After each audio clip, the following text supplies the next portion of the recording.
Welcome to NAMM. I'm super excited to be here in Anaheim, California. We're going to see new technologies. I want you to join me on this express tour to see what's new.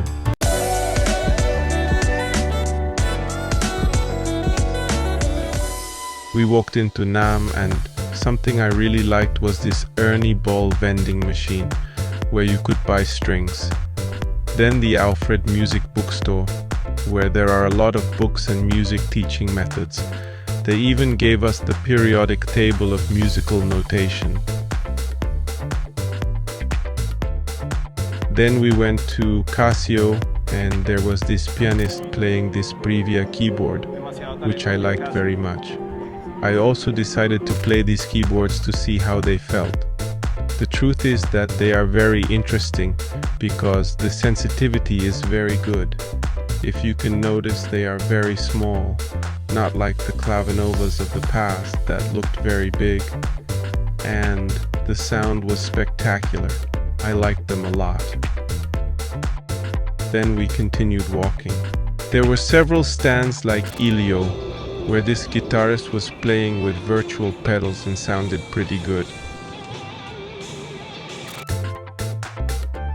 Here we are in the drum section and I really like this EFNote brand because it is very realistic. These cymbals sound pretty good. Everybody is testing their drums, so I decided to give it a try too. It's very comfortable, very realistic in how the elements of the drums feel. I felt like I was playing an acoustic drum kit.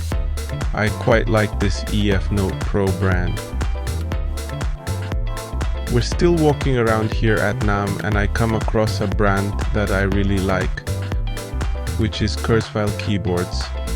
This awesome digital piano, as it looks small, and the sensitivity is also very, very good. There were also puppies at NAMM. This puppy has a hearing protection.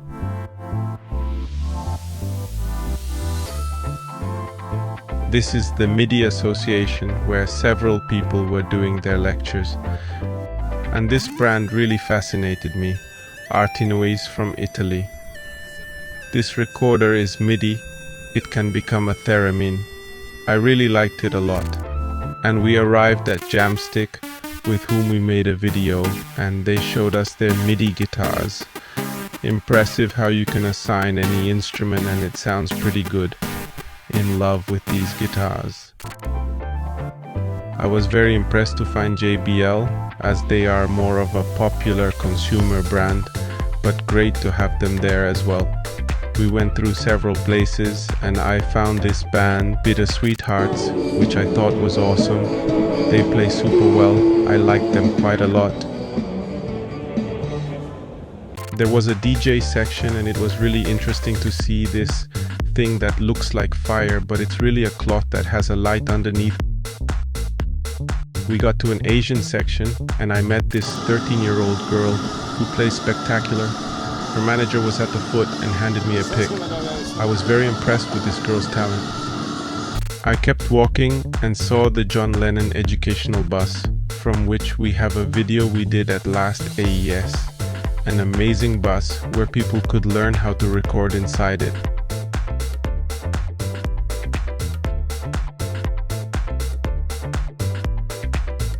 We got to Hal Leonard, where there were a lot of books by artists to learn how to play guitar, bass, drums.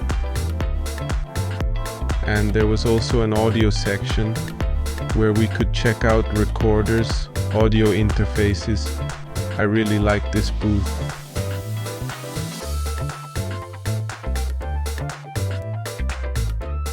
One of the most important parts is the food. Here people were eating. And here we found this Super NAMM logo, one of the many that left an impact on me. Super nice.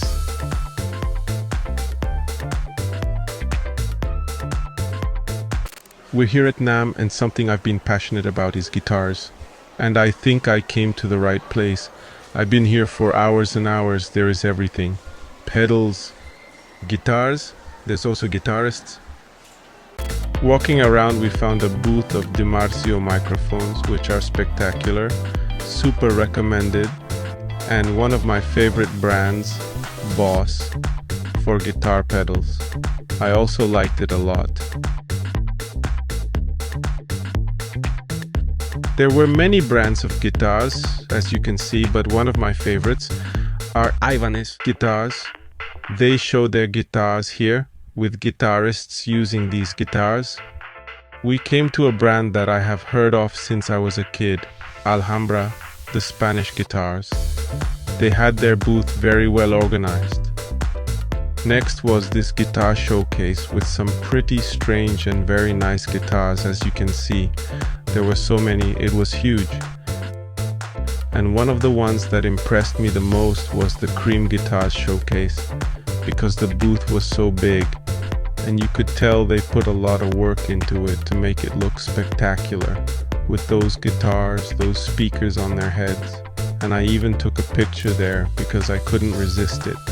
This Whisper Room booth, spectacular. Super isolated booths that can be moved.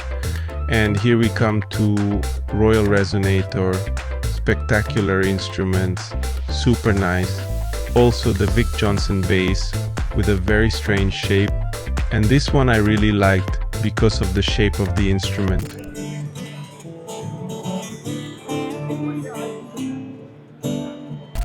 We continued walking and we found Martin Guitars, one of my favorite brands of acoustic guitars, and I tried Johnny Cash's guitar.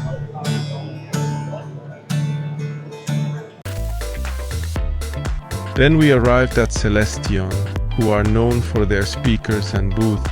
I was fascinated, very English styled, very nice. And I couldn't miss IK Multimedia, where they have all their iLio speakers, which are very small and very powerful. Here in the studio we have some, and they sound pretty good. IK Multimedia, highly recommended. And we arrived at Korg. I didn't know they had consoles, I was surprised. And at the bottom were these Vox amplifiers, which were very small and very nice. This Metallica mural caught my attention, with the EMG pickups, which by the way are also spectacular. And here we left. We passed by the Idea Center, where they were holding conferences. And we went up to the second floor, where there are several booths, but this one was outside. The Seiler pianos, people were testing their pianos. There were also conferences, a lot of people were lined up, as you can see. But I went into this ESP guitar booth, which was gigantic. Lots and lots of guitars all over the place. Very nice. Even acoustic guitars in this booth. And here we went down to the second floor. Well, and that's the end of this video. I hope you subscribe to the channel so you can see the new videos we have. Take care. Bye.